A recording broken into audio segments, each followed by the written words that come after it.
In the previous video, we created a structural plan. You can see our little structural plan that we completed in the last video. And you may, from our last video, seen that I've added additional labels to it. Here's our continuous label here. Once again, we may want to, those should actually end right there.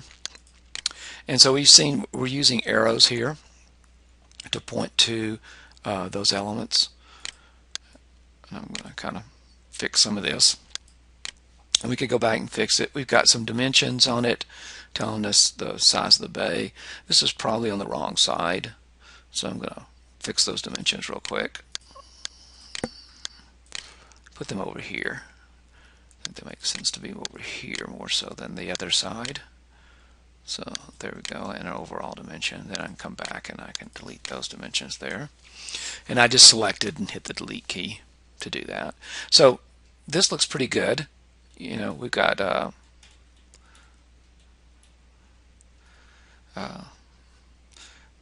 W1216, and that once again should probably read steel girders. Steel girders, to identify kind of what they are and that I know what they are. Okay, and I'm going to go back and correct the other text that I have in here, but I'm not going to do that because I just waste your time, in a sense, as well as mine. This one I'll just go ahead and correct too. So we got a W1216, and this would be a steel beam because our girders are running in this direction. So now, and then go back. So these are the proper, so in your drawings, make sure that you use these labels. So we got a K12 open web joist running here. That should actually be a capital W. And so now we're ready to put this into a view. What I want to show you is I also created another view. And to create this view, this is a foundation plan. And to create that view, I'm not going to go through the process because it would take a lot of time, but basically I took the top of footing here, and I must have converted and copied it. Evidently I copied it twice. So I took top of footing and I copied that, a duplicated view, and duplicated with detailing. And this is not what came up because I've added a number of things to it. The first thing I checked was to make sure that my view clipping range was set correctly. So associated level, this is that basement top of footing level, 2 feet there. The actual cut plane, 1 foot, and then the bottom of the clip plane minus 4 feet, and the view depth minus 6 feet, and that should do good in covering us. Okay, I went ahead and left the walls on, even though probably technically they're not part of the foundation, but they are part of the foundation for the steel frame. Anyway, so I decided to leave them on. And I would probably, you know, if they were doing a real structural plan, I would do additional dimensioning, but I just dimensioned my bays and my overall lengths here and here and here and here, and that's plenty for this level of drawing. And then when we have my 2 section cuts, I left those on because we're going to proliferate those later. And then I went in and labeled a number of things. Okay, you can see right here, this is one label, and I'm going to just copy this real quick. Okay, edit.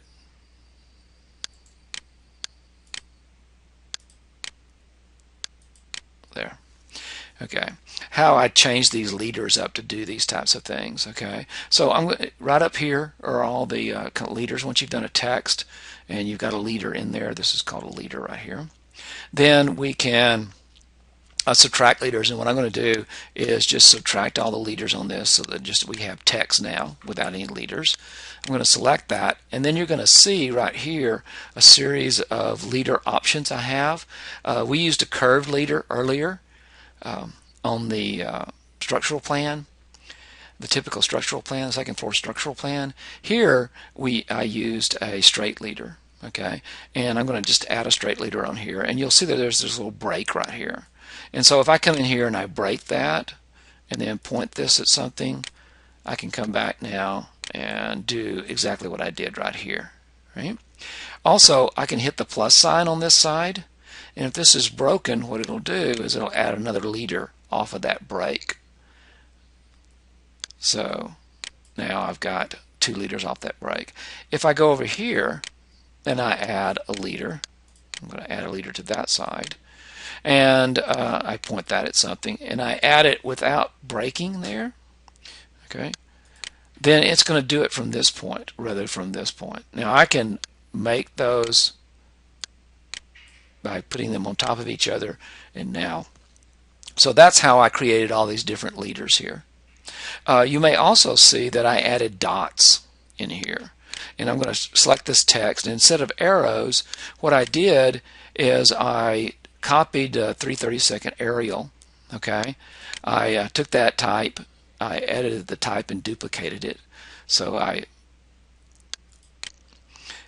made a duplicate of it, renamed it 3/32 Arial -dot, and then down here, instead of an arrowhead on the leader, I went to a field dot, okay. And I actually prefer field dots in most cases, especially if you're pointing to a material, because it's much more exact. If you're pointing to a location, as we did in the structural plan, it works fine, okay.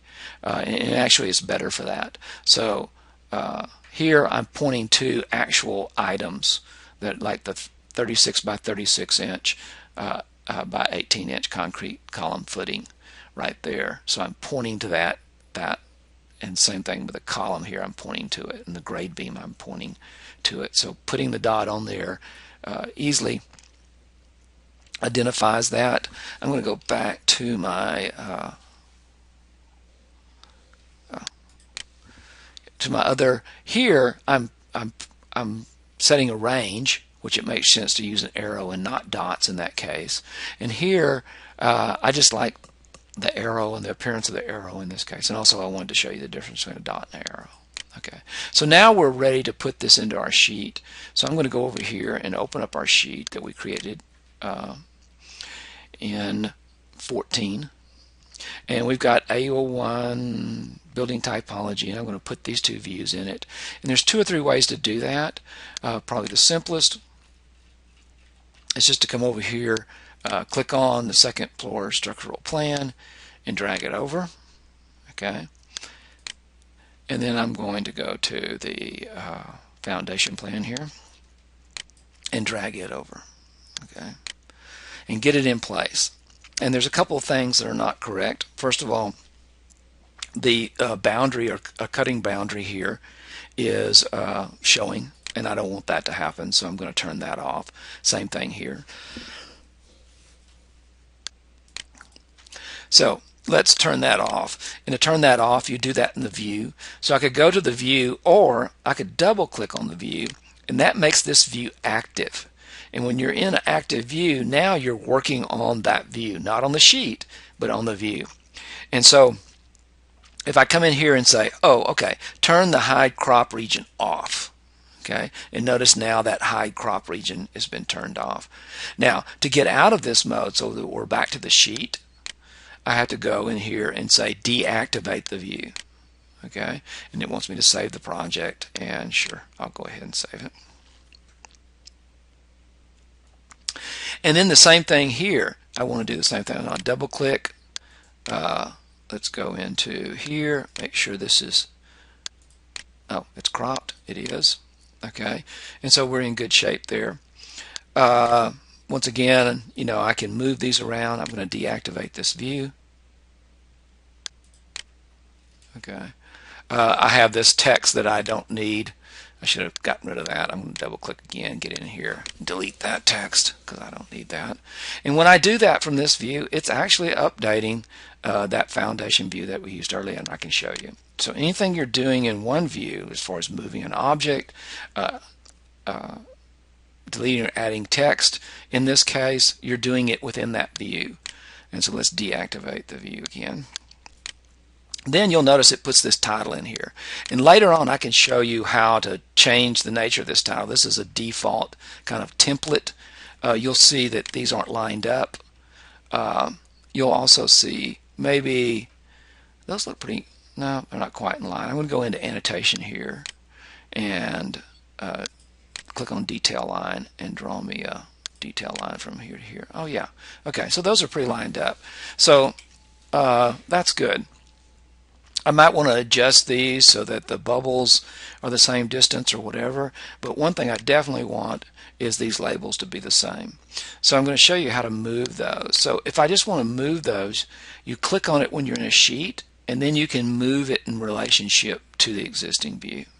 What you have to remember is that the title here is tied to the viewport. So if I'm in the sheet and I just clicked into the sheet so that I'm in the sheet, if I'm in the sheet, now I can just move that title anywhere I want. Okay, but if I want to change the length of that line or make edits to it, what I have to do is go over here and click on the viewport. And if I click on the viewport, now notice two dots appear, and so I can make this line shorter if I wanted to, so it doesn't go the whole length of the viewport. I can also edit this label, so I can move these, but I can't change the 0 here. I can go in here and change the name of this view, and when it does, though, it's going to update it over here. So if I say second structural plan and second, level structural plan, then this is going to change to second level structural plan. Okay, those two things are tied together. So that's just one thing to remember is, once again, if you want to change the length of this or the text, then you've got to do that by activating the view, and that if you want to move it, you just activate the title block itself, and then you can move the title block itself around. Okay, just undo that. So just remember that as you're setting up your views. Right now, don't worry about making this fancy.